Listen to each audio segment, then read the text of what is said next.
Hi, എല്ലാവരെയും പുതിയൊരു ക്ലാസ്സിലേക്ക് ഒത്തിരി സ്നേഹത്തോടെ സ്വാഗതം ചെയ്യുന്നു. എൻ്റെ പേര് ജോസ് കാപ്പൻ. മക്കളെ, നമ്മൾ പെർസെൻറ്റേജിൻ്റെ മൂന്നാമത്തെ പാർട്ട് വീഡിയോ ആണ് ഇന്ന് പഠിക്കാൻ പോകുന്നത്. ഓൾറെഡി കഴിഞ്ഞ 2 പാർട്ടിൻ്റെയും ലിങ്ക് ഡിസ്ക്രിപ്ഷനിൽ കൊടുത്തിരിക്കാം. കാണാത്ത കുട്ടികൾക്ക് കാണാം. കണ്ടിട്ട് വേണം മൂന്നാമത്തെ പാർട്ട് കാണാൻ. നമ്മൾ പ്രീവിയസ് ക്വസ്റ്റ്യൻസ്, മുൻവർഷ ചോദ്യങ്ങളിലൂടെയാണ് നമ്മൾ ഈ ചാപ്റ്റർ പഠിക്കുന്നത്.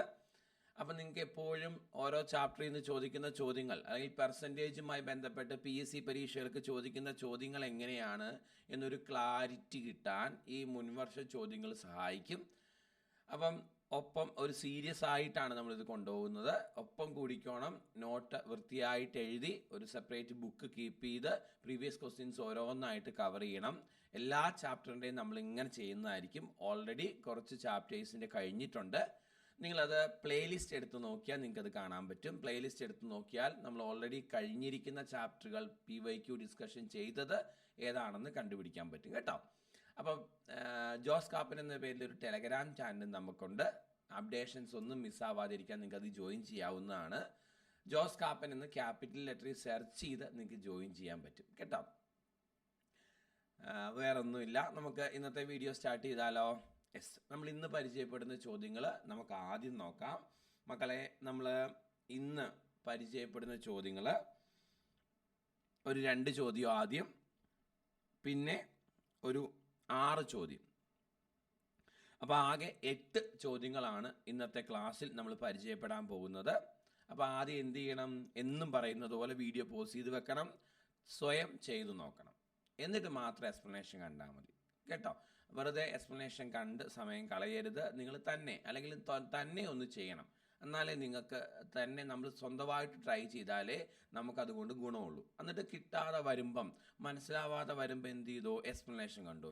അല്ലാതെ വെറുതെ എക്സ്പ്ലനേഷൻസ് മാത്രം കണ്ടുപോകരുത്. നമ്മൾ ആദ്യം ഒന്ന് ചെയ്ത് നോക്കി, ഒന്ന് ആലോചിച്ച് നമ്മുടെ ബ്രെയിനൊക്കെ ഒന്ന് വർക്ക് ചെയ്യണം. എന്നിട്ട് വേണം മക്കളെ എക്സ്പ്ലനേഷൻ കാണാൻ കേട്ടോ. അപ്പോൾ അതുകൊണ്ട് ആദ്യം വീഡിയോ പോസ്റ്റ് ചെയ്ത് നോക്കുക. എല്ലാത്തിൻ്റെ ഉത്തരം അറിയാം. എല്ലാ ഉത്തരം കിട്ടുന്നുണ്ടെങ്കിൽ പിന്നെ വീഡിയോ കാണണ്ട. സംശയമുള്ള ചോദ്യങ്ങളുണ്ടെങ്കിൽ അതിൻ്റെ മാത്രം എക്സ്പ്ലനേഷൻ കാണുക. പിന്നെ മാത്സിൽ വീക്കായിട്ടുള്ള കുട്ടികൾ, അങ്ങനെയുള്ളവരെന്ത് ചെയ്യുക? ഓരോ ചോദ്യങ്ങൾ കണ്ട് വൃത്തിയായിട്ട് പഠിച്ച് മനസ്സിലാക്കി പോവുക കേട്ടോ. ശരി മക്കളെ, മുന്നോട്ട് പോവാം. ആദ്യത്തെ ചോദ്യം നമുക്ക് പരിചയപ്പെടാം. ഇന്ന് നമ്മൾ ആദ്യം ചെയ്യുന്ന ചോദ്യം ഇതാണ്: ഒരു രാജ്യത്തെ നിരക്ഷരരുടെ എണ്ണം 8 വർഷത്തിനുള്ളിൽ 15 ദശലക്ഷത്തിൽ നിന്നും 50 ദശലക്ഷമായി കുറഞ്ഞു. കുറയുന്നതിൻ്റെ ശതമാനം എത്രയാണ്? അതായത് ഒരു രാജ്യത്തെ നിരക്ഷരരുടെ എണ്ണം 8 വർഷത്തിനുള്ളിൽ 15 ദശലക്ഷമായിരുന്നു അല്ലേ? 15 ദശലക്ഷമായിരുന്നു. അത് 50 ലക്ഷമായി കുറഞ്ഞു എന്നാണ് അല്ലേ? ഈ 15 ദശലക്ഷം എന്ന് പറഞ്ഞാൽ എത്രയാണ് മക്കളെ? ദശലക്ഷം എന്ന് പറഞ്ഞാൽ 10 ലക്ഷമാണ്. ദശാവതാരം കേട്ടിട്ടില്ലേ? അപ്പം ദശലക്ഷം എന്ന് പറഞ്ഞാൽ 10 ലക്ഷമാണ്.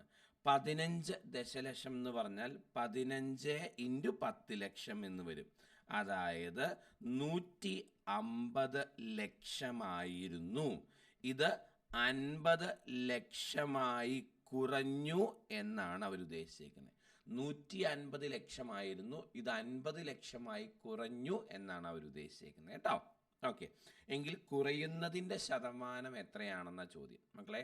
150 50 കുറഞ്ഞാൽ കുറഞ്ഞത് 100 ആണ്. അത് 150 നിന്നാണ് കുറഞ്ഞത്. അപ്പോൾ ആ 100 150ൻ്റെ എത്ര ശതമാനമാണെന്ന് നോക്കണം. 100/150 × 100 അല്ലേ? 150 നിന്നല്ലേ 50 ചുരുങ്ങിയത്, കുറഞ്ഞത് 100 ആണ്. ആ 100 കുറഞ്ഞത് 150 നിന്നല്ലേ? അപ്പോൾ എത്ര ശതമാനം കുറഞ്ഞു എന്ന് ചോദിച്ചാൽ കുറഞ്ഞ 100 150ൻ്റെ എത്ര ശതമാനമാണെന്ന് നോക്കണം. ഓക്കെ, വെട്ടിക്കളയാം. 50നെ 50 വെച്ച് 2 തവണ, ഇത് 3 തവണ. 200/3 എന്ന് വരും മക്കളെ. 200/3 എന്ന് പറഞ്ഞാൽ 66ഉം 2/3%. ശരിയല്ലേ? സോ നമുക്കറിയാം, വെട്ടിക്കളഞ്ഞ് ചെയ്യാനാണെങ്കിൽ 20ൽ 3 6 തവണ 18 വരെ, ബാക്കി ശിഷ്ടം 2 അല്ലേ? 20 വീണ്ടും 6 തവണ 18 വരെ, ബാക്കി ശിഷ്ടം 2/3. കണ്ടോ, 66 3.2%. കേട്ടോ, ആൻസർ ഓപ്ഷൻ സി ആണ് ഈ ചോദ്യത്തിൻ്റെ ഉത്തരവായിട്ട് നമുക്ക് കിട്ടുന്നത്. കേട്ടോ, നെക്സ്റ്റ് ക്വസ്റ്റ്യനിലേക്ക് പോവാം. 2 വിദ്യാർത്ഥികളിൽ ഒരു പരീക്ഷയിൽ പങ്കെടുത്തു. അവരിൽ ഒരാൾ മറ്റേയാളേക്കാൾ 9 മാർക്ക് കൂടുതൽ നേടി. മക്കളെ, ഇത് കുറച്ച് നല്ല ചോദ്യമാണേ. യെസ്, അവൻ്റെ മാർക്ക് അവരുടെ മാർക്കിൻ്റെ ആകെ തുകയുടെ 56%. അവർ നേടിയ മാർക്ക് എത്ര? 2 വിദ്യാർത്ഥികൾ പരീക്ഷയിൽ പങ്കെടുത്തു എന്നല്ലേ? ഇത് ഒന്നാമത്തെ ആൾ, ഇത് രണ്ടാമത്തെ ആൾ, ഇങ്ങനെ 2 പേര് പങ്കെടുത്തു. ഒരാളുടെ മാർക്ക് എക്സ് ആണെങ്കിൽ അടുത്തയാളുടെ മാർക്ക് x+9 എന്ന് എടുക്കാമല്ലോ. ഒരാൾ മറ്റേയാളേക്കാൾ 9 മാർക്ക് കൂടുതൽ നേടിയെന്നല്ലേ? അപ്പോൾ ഒരാളുടെ എക്സ് ആണെങ്കിൽ അടുത്തയാളുടെ x+9 ആണ്. ശരി, അവൻ്റെ മാർക്ക്, ആരുടെ? കൂടുതൽ മാർക്ക് നേടിയ ആളുടെ മാർക്ക്, അതായത് x+9 മാർക്ക് കിട്ടിയ ആളുടെ മാർക്ക് അവരുടെ മാർക്കിൻ്റെ 56%. അവരുടെ മാർക്ക് എന്ന് പറഞ്ഞാൽ x+9 അല്ലേ?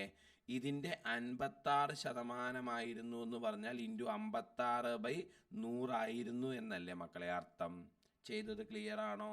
ചെയ്തതിൽ എന്തെങ്കിലും സംശയമുണ്ടോ?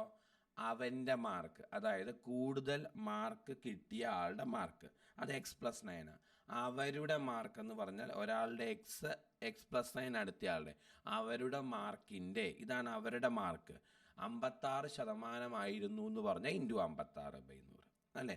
നമുക്ക് ഈ 56/100 ആദ്യം അങ്ങ് വെട്ടിച്ചെറുതാക്കിയാലോ.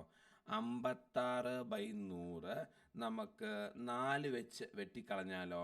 56 4 14 തവണ, 100ൽ 4 25 തവണ, ശരിയല്ലേ? 100ൽ 4 25, 56ൽ 14. ഇനി വെട്ടിക്കളയാൻ പറ്റില്ല അല്ലേ? ഇനി ഞാൻ ഈ 25 ഇങ്ങോട്ട് ഗുണിക്കുമ്പം 25x പ്ലസ് 9 ഇൻറ്റു 25 വരും. അത് 225 ഈസ് ഈക്വൽ ടു 14 അകത്തേക്ക് ഗുണിക്കുമ്പം എക്സും എക്സും 2x ആണ്. ഈ 2x ഇൻറ്റു 14 എന്ന് പറഞ്ഞാൽ 28x വരും.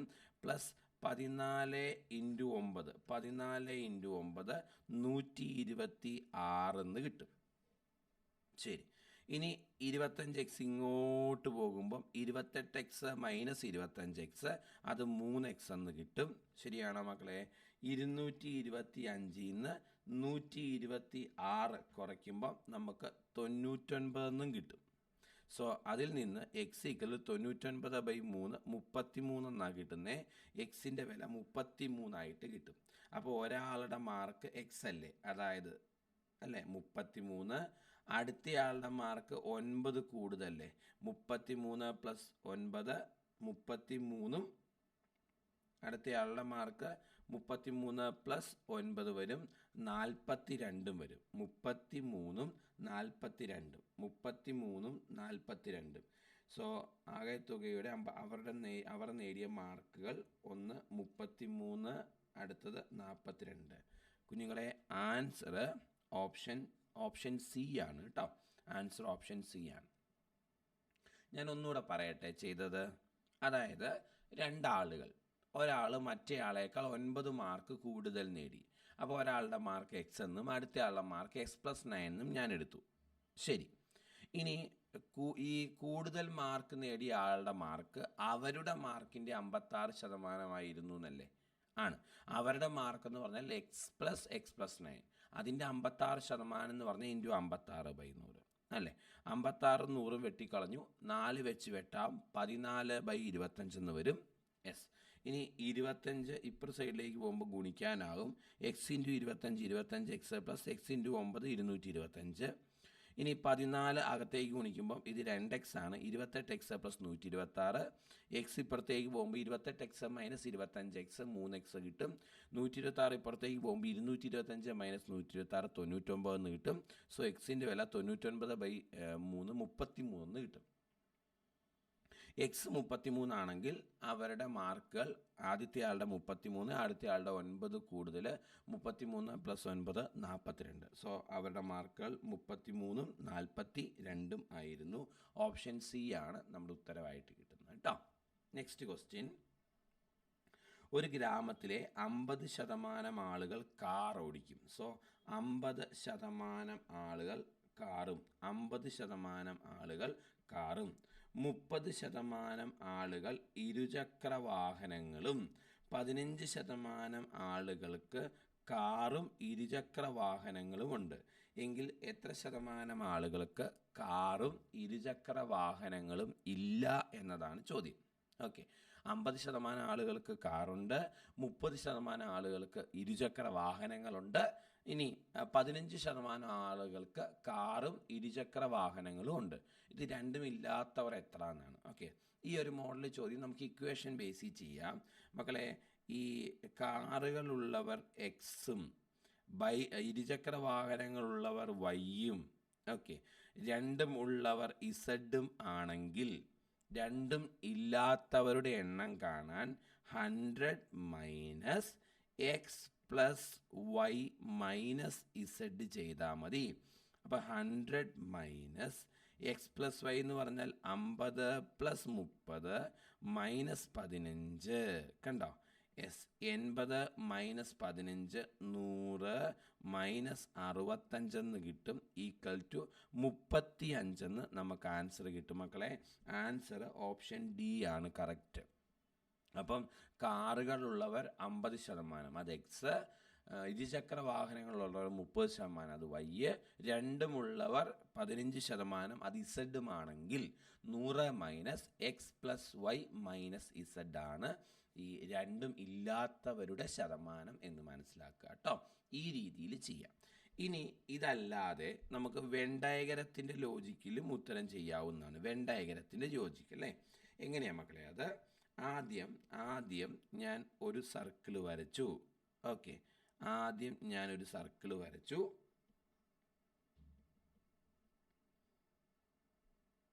യെസ്, ആദ്യം ഒരു സർക്കിൾ വരച്ചു. അതിനെ ഓവർലാപ്പ് ചെയ്ത് അടുത്ത ഒരു സർക്കിളും കൂടെ വരച്ചു. അങ്ങനെ 2 സർക്കിൾ. ആദ്യം ഒരു സർക്കിള്, അതിനെ ഓവർലാപ്പ് ചെയ്ത് അടുത്തൊരു സർക്കിൾ, അങ്ങനെ 2 സർക്കിൾ വരച്ചു. ഓക്കെ, ആദ്യത്തെ സർക്കിളിൽ വരുന്നവരാണ് കാറ് ഉള്ള ആളുകൾ. രണ്ടാമത്തെ സർക്കിളിൽ വരുന്നവരാണ് ഇരുചക്ര വാഹനങ്ങളുള്ളവർ. നടുക്ക് വരുന്നവരാണ് രണ്ടും ഉള്ളവർ. അത് 15% അല്ലേ? രണ്ടും ഉള്ളവർ 15%. ഓക്കെ, അപ്പോൾ അത് നടുക്ക് രേഖപ്പെടുത്തി 2 കൊണ്ട്. സോ 2 സർക്കിളിൻ്റെയും നടുക്ക് വന്നിട്ടുണ്ട്, അത് 15%. ഓക്കെ, അപ്പോൾ ഈ ആദ്യത്തെ സർക്കിളിൽ വരുന്നവരെങ്ങനെയുള്ളവരാ? ഈ സർക്കിളിൽ വരുന്ന ആളുകൾ കാറ് ഉള്ളവരാ, അത് 50%. അപ്പോൾ ഇത് മുഴുവൻ 50%. ഓക്കെ, ഈ സർക്കിളിൽ വരുന്നവർ ഇരുചക്ര വാഹനങ്ങളുള്ളവരാ, അത് 30%. അപ്പോൾ ഇത്രയും 30%. ഓക്കെ, ഈ നടുക്ക് വരുന്നത് രണ്ടിലും ഓവർലാപ്പ് ചെയ്ത് കിടക്കുന്ന പോർഷൻ ആയതുകൊണ്ട് രണ്ടും ഉള്ളവർ അല്ലെങ്കിൽ രണ്ടും യൂസ് ചെയ്യുന്നവരാണ്, അത് 15%. ശരിയല്ലേ മക്കളെ? ഓക്കെ, അപ്പോൾ ഇവിടെ ശ്രദ്ധിച്ചേ, ഇവരെങ്ങനെയുള്ളവരാ? ഈ പോർഷനിലുള്ളവർ ഇവർ കാറ് മാത്രം ഉള്ളവരാ. ഇവർ കാറ് മാത്രമുള്ളവർ, ഇവർ കാറുള്ളവർ. രണ്ടും തമ്മിൽ വ്യത്യാസമുണ്ട്. ഇവർ കാറുള്ളവരാണ്, ഇവർ കാറ് മാത്രമുള്ളവരാണ് അല്ലേ? ആണ്. ഇവർ ബൈക്കുള്ളവരാണ്, ഇവർ ബൈക്ക് മാത്രമുള്ളവരാണ്.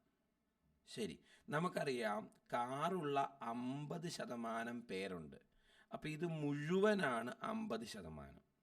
അതിൽ നിന്ന് ഈ 15% കുറച്ചാൽ ബാക്കി വരുന്ന ഇവരായിരിക്കും കാറ് മാത്രമുള്ളവർ. അവരെത്രയാണ് മക്കളെ? അവർ 50-ൽ നിന്ന് 15 കുറച്ചാൽ കിട്ടുന്ന 35% അവർ. ഇനി ബൈക്ക് മാത്രമുള്ളവരെ എങ്ങനെ കണ്ടുപിടിക്കും?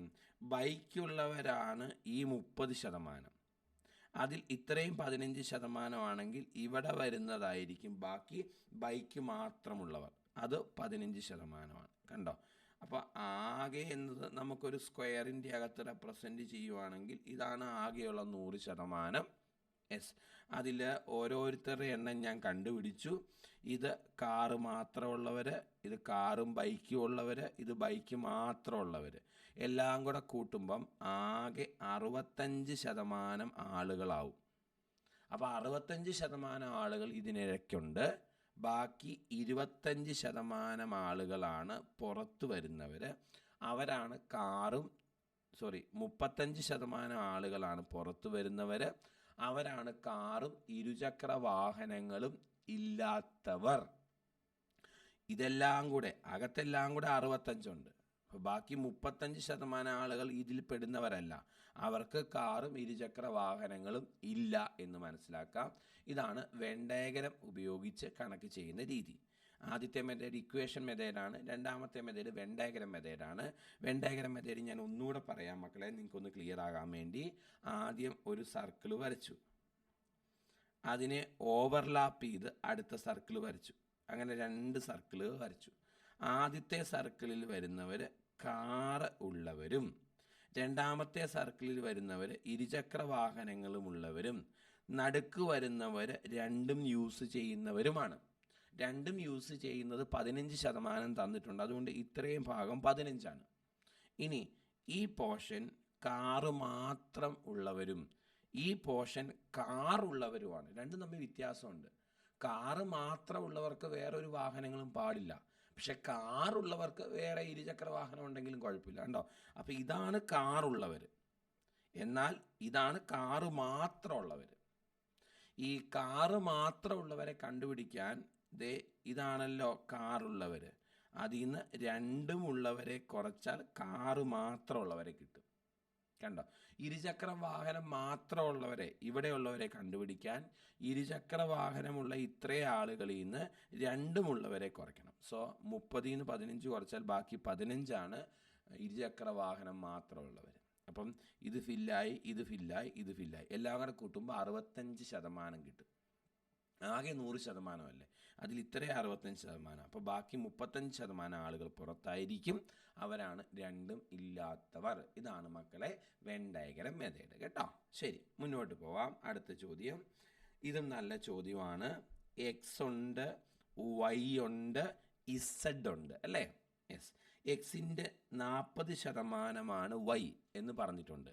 അപ്പം ഞാൻ എക്സ് 100 എന്നെടുത്താൽ വൈ 40 ആയിരിക്കും. കാരണം എക്സ് എത്രയാണോ അതിൻ്റെ 40% വൈ. അപ്പോൾ എക്സ് 100 ആണെങ്കിൽ വൈ 40 ആയിരിക്കും. ശരി, ഇനി എക്സ് പ്ലസ് വൈ എന്നത് ഇസഡിൻ്റെ 70%. എക്സ് പ്ലസ് വൈ എന്നത് മക്കളെ എക്സ് പ്ലസ് വൈ എന്ന് പറഞ്ഞാൽ 140 അല്ലേ? ഇത് ഇസഡിൻ്റെ 70% എന്നല്ലേ അവർ പറഞ്ഞേക്കുന്നത്? ഇസഡിൻ്റെ എത്ര ശതമാനമാണ്? ഇസഡിൻ്റെ 70%. അങ്ങനെയാണ് പറഞ്ഞേക്കുന്നത്, ആണോ? ഇസഡിൻ്റെ 70% എക്സ് പ്ലസ് വൈ. അപ്പം 140 എന്ന് പറയുന്നത് ഇസഡിൻ്റെ 70% ആണ്. അപ്പം 100% കണ്ടാൽ ഇസഡ് എത്രയാണെന്ന് കിട്ടുമല്ലോ? കിട്ടും. എന്ത് ചെയ്യാം നമുക്ക്? ഇത് ഇരട്ടിയല്ലേ മക്കളെ? ഇൻറ്റു 2 അപ്പോൾ ഇങ്ങോട്ട് 2 ഇരട്ടി എടുത്താൽ പോരെ? എസ്. അപ്പോൾ ഇത് 200 അല്ലേ? ആണ്. അപ്പോൾ ഇസഡ് എന്ന് പറഞ്ഞാൽ 200 കിട്ടില്ലേ? ഇനി ചോദ്യം, വൈ എന്നത് ഇസഡിൻ്റെ എത്ര ശതമാനമാണ്? 40 എന്നത് 200ൻ്റെ എത്ര ശതമാനമാണെന്നറിയാൻ 40/200 ഇൻറ്റു 100 ചെയ്യണം, ആണോ? ഇതും വെട്ടിപ്പോയി 5 തവണ 100/5. ആൻസർ എത്ര കിട്ടി? 20% എന്ന ആൻസർ കിട്ടും. ഞാൻ ചെയ്ത മെത്തേഡ് ക്ലിയർ ആണോ മക്കളെ? ഓക്കെ, ഒന്നുകൂടെ പറയട്ടെ. എക്സ് ഉണ്ട്, വൈ ഉണ്ട്, ഇസഡ് ഉണ്ട്. എക്സിൻ്റെ 40% വൈ എന്ന് തന്നിട്ടുണ്ട്. അപ്പോൾ എക്സ് 100 ആണെങ്കിൽ വൈ 40 ആണെന്ന് അർത്ഥം. എക്സ് പ്ലസ് വൈ എന്നത് ഇസഡിൻ്റെ 70%. എക്സ് പ്ലസ് വൈ എന്നത് നമ്മൾ എടുത്തത് വെച്ച് നോക്കുമ്പോൾ 140. ഇത് ഇസഡിൻ്റെ 70%. കണ്ടോ? അപ്പോൾ ഇസഡിൻ്റെ 70% എന്ന് പറഞ്ഞാൽ 140. 100% കണ്ടാൽ ഇസഡ് കിട്ടും. ക്രോസ് മൾട്ടിപ്ലിക്കേഷൻ ചെയ്യാം, അല്ലെങ്കിൽ ഇത് 2 ഇരട്ടിയാണ്, ഇങ്ങോട്ട് 2 ഇരട്ടി എടുത്താൽ പരിപാടി തീരും. സോ ഇസഡ് 200 എന്ന് കിട്ടും. വൈ ഇസഡിൻ്റെ എത്ര ശതമാനമാണെന്ന് ചോദിച്ചാൽ 40 200ൻ്റെ എത്ര ശതമാനമാണെന്ന് നോക്കിയാൽ മതി. 40/200 ഇൻറ്റു 100 നമ്മുടെ ഉത്തരവായിട്ട് വരുന്നത്. ശരി, മനസ്സിലായെന്ന് വിചാരിക്കുന്നു. Next question. 700ൻ്റെ 20%. സിമ്പിൾ ചോദ്യമാണ് അല്ലേ? 700ൻ്റെ ആണോ? 700ൻ്റെ 20% എത്ര എന്നാണ് ചോദ്യം. 700ൻ്റെ യെസ്, 20% എത്രയാ മക്കളെ? 700-ന്റെ 20% ചോദിച്ചാൽ 700-ന്റെ 10% 70. അപ്പോൾ 20% എന്ന് പറഞ്ഞാൽ 140 അല്ലേ? ആൻസർ ഓപ്ഷൻ ബി ആണ് കറക്റ്റ്. 700-ന്റെ 20% 140 എന്ന് കിട്ടും. ഓക്കെ, മുന്നോട്ട് പോവാം. അടുത്ത ചോദ്യം, ഒരു സംഖ്യയുടെ 25%-വും 35%-വും തമ്മിലുള്ള വ്യത്യാസം 250 ആണെങ്കിൽ സംഖ്യ ഏത്? മക്കളെ, 25%-വും 35%-വും തമ്മിലുള്ള വ്യത്യാസം എന്ന് പറഞ്ഞാൽ 10% അല്ലേ മക്കളെ? ഈ 10% എത്രാം തന്നേക്കുന്നേ? 250 എന്ന് തന്നേക്കുന്നേ. അപ്പം സംഖ്യ കാണാൻ പറഞ്ഞാൽ 100% എത്ര എന്നല്ലേ കാണണ്ടേ? 100% എത്ര എന്ന് കാണാൻ നമുക്കറിയാം, ഇത് എത്ര ഇരട്ടിയാ? 25 ഇരട്ടിയാണ്. ആണോ? ഇങ്ങോട്ടും 25 ഇരട്ടി എടുത്താൽ പോരെ? ആൻസർ 2500 എന്ന് കിട്ടും. 2500 അല്ലേ? 10% 250, 100% കാണാം. 10-ന്റെ 25 ഇരട്ടിയാണ്. 100-ന്റെ 25 ഇരട്ടി എടുത്ത ഉത്തരവായി. അല്ലെങ്കിൽ ക്രോസ് മൾട്ടിപ്ലിക്കേഷൻ ചെയ്താണെങ്കിലും ഉത്തരം കണ്ടുപിടിക്കാം. ശരി, നെക്സ്റ്റ് ക്വസ്റ്റ്യനിലേക്ക് പോവാം. 0.1-ന്റെ എത്ര ശതമാനമാണ് 0.01? മക്കളെ, 0.1-ന്റെ, അപ്പം 0.1-ന്റെ എന്നല്ലേ? 0.1-ന്റെ എന്ന് പറഞ്ഞാൽ 0.1-നെ ആധാരമാക്കി പറയണം. 0.1-ന്റെ എത്ര ശതമാനമാണ് 0.01 എന്നതാണ് ചോദ്യം. അപ്പോൾ 0.1-നെ ആധാരമാക്കിയാണ് പറയണ്ടേ. 0.1-ന്റെ എത്ര ശതമാനമാണെന്നല്ലേ? അപ്പോൾ 0.1-ന്റെ എത്ര ശതമാനമാണ് 0.01 എന്നറിയാൻ 0.01 ഡിവൈഡഡ് ബൈ 0.1 ഇൻറ്റു എന്ത് ചെയ്യണം? 100. കണ്ടോ? 0.1-ന്റെ എത്ര ശതമാനമാണ് 0.01 എന്നാണ് അല്ലേ? അപ്പോൾ 0.01 ബൈ 0.1. ആരെ ആധാരമാക്കിയാണോ പറയുന്നത് അവരെ താഴെ എഴുതണം. ഇവിടെ 0.1-നെ ആധാരമാക്കിയാണ് പറയുന്നത്. 0.01 0.1-ന്റെ എത്ര ശതമാനമാണ്? അപ്പോൾ 0.01 ബൈ 0.1 ഇൻറ്റു 100. ശരിയാണോ? ആണ്. അപ്പോൾ ഈ 0.01 ഇൻറ്റു 100 എന്ന് പറഞ്ഞാൽ 1 എന്ന് കിട്ടും. 0.01 ഇൻറ്റു 100 എന്ന് പറഞ്ഞാൽ 1 കിട്ടും. 1 ബൈ 0.1 എന്ന് വരും അല്ലേ? 100 കൊണ്ട് ഗുണിക്കാൻ 2 പോയിന്റ് വലത്തോട്ട് മാറ്റിയാൽ പോരെ? ഇവിടെ 2 പോയിന്റ് വലത്തോട്ട് മാറ്റുമ്പോൾ 1 അല്ലേ വരുന്നത്? 0.01 ഇൻറ്റു 100 1 ആണ്. 1 ബൈ 0.1 എന്ന് വരും. ഇനി ഈ താഴത്തെ പോയിന്റ് കളയാൻ മുകളിലും താഴെയും 10 കൊണ്ട് അങ്ങ് ഗുണിക്കാമല്ലോ മക്കളെ. അപ്പം മുകളിൽ 10 എന്നും താഴെ 1 എന്നും വരും. സോ ആൻസർ 10 എന്ന് കിട്ടും. ആൻസർ 10 ഓപ്ഷൻ ഡി ആണ് കറക്റ്റായിട്ട് വരുന്നത് ഉത്തരം. ഓക്കെ, അടുത്തത്, ഒരു സംഖ്യയുടെ 30%-വും 20%-വും തമ്മിലുള്ള വ്യത്യാസം 116 മക്കളെ. അതായത് 30%-വും 20%-വും തമ്മിൽ 10% വ്യത്യാസം. അതാണ് 116 എന്ന് തന്നേക്കുന്നത്. ക്ലിയർ അല്ലേ? അതായത് 30%-വും 20%-വും തമ്മിൽ 10% വ്യത്യാസമാണ്. അതാണ് 116 എന്ന് തന്നേക്കുന്നത്. ഇനി ആ സംഖ്യയുടെ 25% എത്ര എന്ന് ചോദിച്ചാൽ ആ സംഖ്യയുടെ 25% എത്ര എന്ന് കണ്ടുപിടിക്കണം അല്ലേ? സോ 10% 116 25% എത്ര എന്ന് കണ്ടുപിടിക്കണം. സോ 25 ഇൻറ്റു 116 ബൈ 10 മക്കളെ ഉത്തരം. എത്ര കിട്ടും? 25 ഇൻറ്റു 116 ചെയ്യുമ്പം നമുക്ക് 2900 കിട്ടും. ബൈ 10 എന്ന് പറഞ്ഞാൽ 290 ആൻസറായിട്ട് വരും. ആൻസർ ഓപ്ഷൻ സി ആണ്, 290 എന്ന് കിട്ടുന്നത്. ഓക്കെ, സോ ഇന്നത്തെ ചോദ്യങ്ങളെല്ലാം നിങ്ങൾക്ക് മനസ്സിലായല്ലോ. ഇതിൻ്റെ ബാക്കി ഭാഗം അടുത്ത ക്ലാസ്സിൽ പഠിക്കാം നമുക്ക്. താങ്ക്